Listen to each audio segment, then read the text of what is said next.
An evil spell, a call from hell, it's all within his grasp. Lawful gods, chaotic lords, move to help his task. The answers to track, his sharpened mind, then this time began. Fear his spells, fear his blade, but never meet this man. Greetings, Kurwas. Let's cut to the chase and discuss the main Witcher Saga. The 5-book saga could be summarized in a nutshell. The Kingdom of Cintra is without an heir. From the south, Nilfgaard is invading, while the northern kingdoms can barely hold their alliance together against a common foe. Both sides of the war wish to find the heir of Cintra, the Lion Cub Ciri. However, while these two sides wage war, there is a third, secretive faction who have their own plans for the Lion Cub. The Witcher Saga made me think about Sapkowski's home country Poland and its place in European history, especially during the World Wars. Now, disclaimer announcement, I'm no expert on the subject of World War history, besides what college and popular culture has taught me. Nilfgaard is without a doubt a stand-in for Nazi Germany. The whole saga shows Nilfgaard as this absolute evil faction invading the northern kingdoms.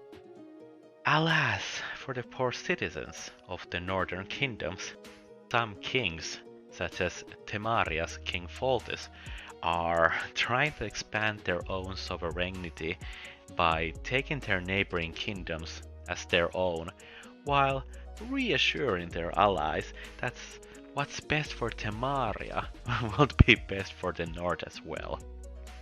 Poland as a country has had grand plans and power fantasies about Greater Poland before the World Wars. Today they try their best to survive in this crazy world by playing wits between the European Union, United States and China.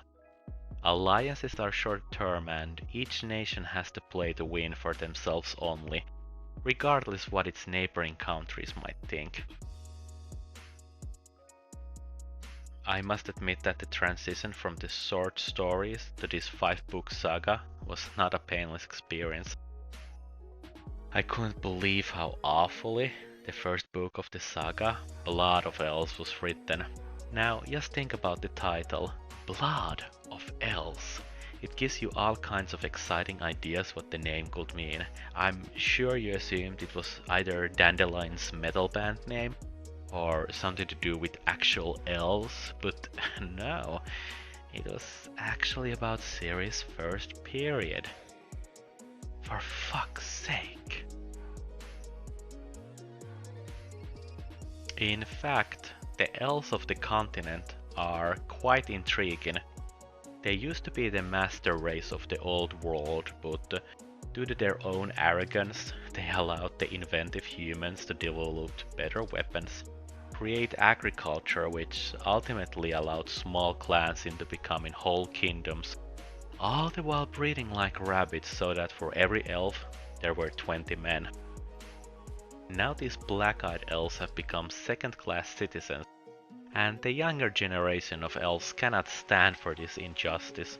So these young elves sell their souls to Nilfgaard and become guerrilla soldiers for the Nazi Germany, marking their own new kingdom in the continent's map through blood and fire.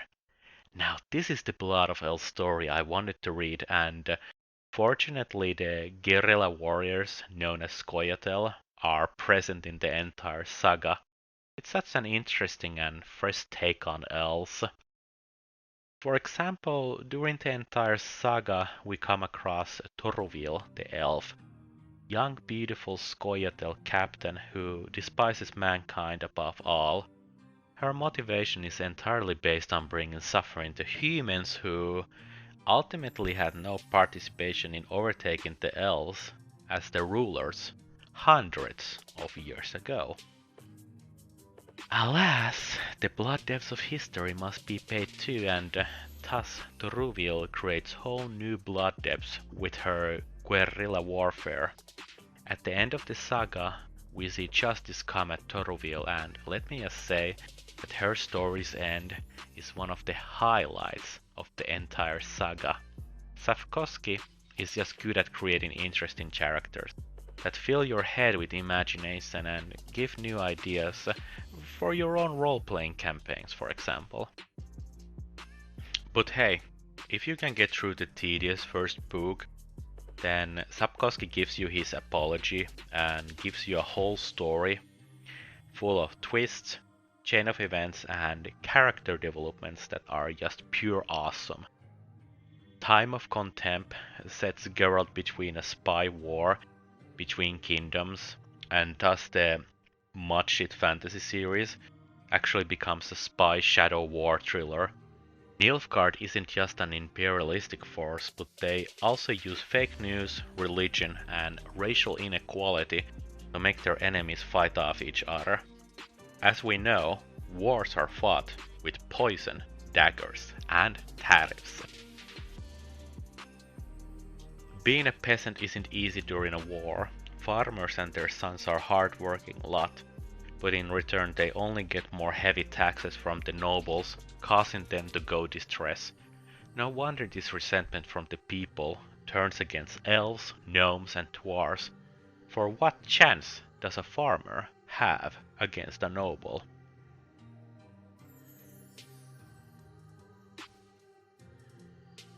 Geralt becomes acquainted to a charming gentleman named Dijkstra, who takes him under his secret service. Unfortunately for both Dijkstra and Geralt, there is a double agent amongst their team.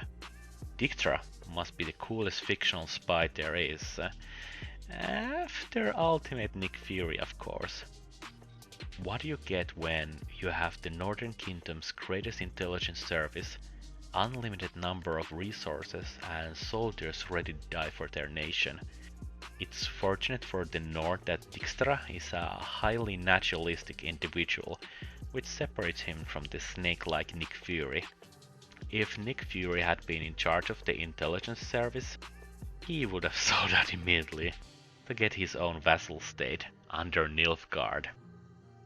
There's just something impeccable stylish about a character who is both ruthless yet holds a strong sense of righteousness and loyalty to his nation. Through the series, Dijkstra has many opportunities and temptations to abuse his power, but he never submits to his desires and stays loyal all the way to the bitter end of the war. Remember what Uncle Ben taught you. With great power comes great responsibility, which ultimately leads someone to fuck you in the ass, sooner or later. Baptism of Fire book takes Geralt back into the fantasy realm, but instead of going through mud and shit, we're now entering the realm of high fantasy as Geralt forms his own motley crew team, in which Geralt clearly takes the leading role of Strider, who is now accompanied by his own Grey Wanderer, Regis. Regis is an old wise alchemist who has knowledge ranging from underworld trolls, brain functions, all the way to the infertility of succubuses. Alas, as an alchemist, of course Regis suffers from his own addiction problems, which I felt were treated gently touched upon. Except in the end when Sapkowski just pisses on this concept and just flat out forgets about Regis' weaknesses.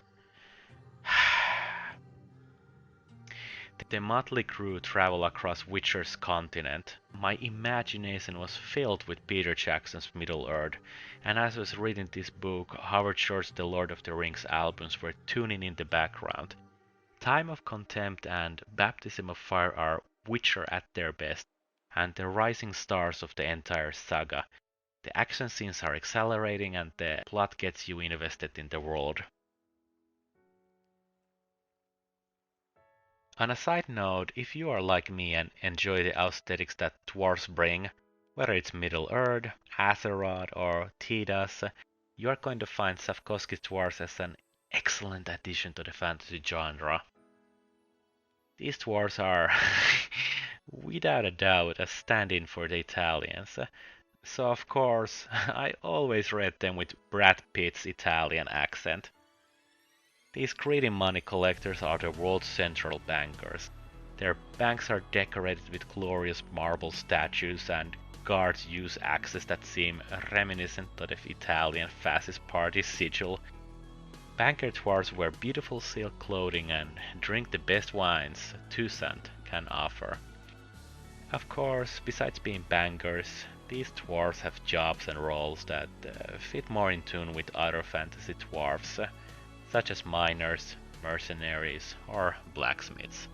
So I'm not saying Sapkowski completely reworked his dwarves into some unique specimen, but there is just something gleeful that the elves became second-class citizens while dwarves hold the balls of human kings under a tight grip through their central banks. Let's go back to the Wolf of Novigrad themes I mentioned in my last video. Sapkowski clearly knows from his own experience and wise age that the Nazis won the Second World War. Don't believe me? Look around you and see how nations around the world are taking their own citizens hostage. How many countries have devalued their own currency as they keep printing more and more money, causing inflation and inevitably a deep recession? I'm happy we have at least a small amount of economics, politicians and banks that long for the days of gold standard. Even in the continent, the northern kingdoms could have prevented Nilfgaard's invasion if everyone had just kept to the gold standard. Heh, maybe the elves and wizards need to cast spells to create Magi coin, create hope in this grim world. At the end of the saga, Sapkowski manages to humanize even Nilfgaard's emperor, Emhyr var Emreis, the White Flame, by bringing forth Nilfgaard's inner conflicts and turmoils. Nilfgaard supposedly must conquer and inhabit more lands for themselves, because their merchant guilds want to expand their capital production and market areas.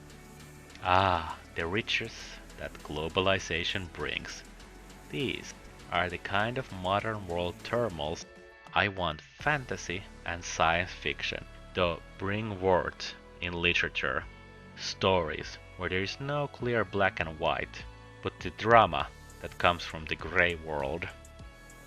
As a whole, the Witcher Saga is a smooth and fast-paced reading experience where multiple plotlines are seeded in various points, and by the end of the saga, the reader is rewarded with solid conclusions. The war's different sides are provided to the reader from bandits to knights to messengers' perspective. It's an excellent world-building method to demonstrate various different perspectives and gave my imagination plenty of ideas for my own Witcher fan stories. Through this saga, you learn about various kingdoms' histories, world events, and even the secrets of the Witchers are revealed at the end. In fact, my only disappointment that I had while reading these books was knowing some major plot elements from the PC games.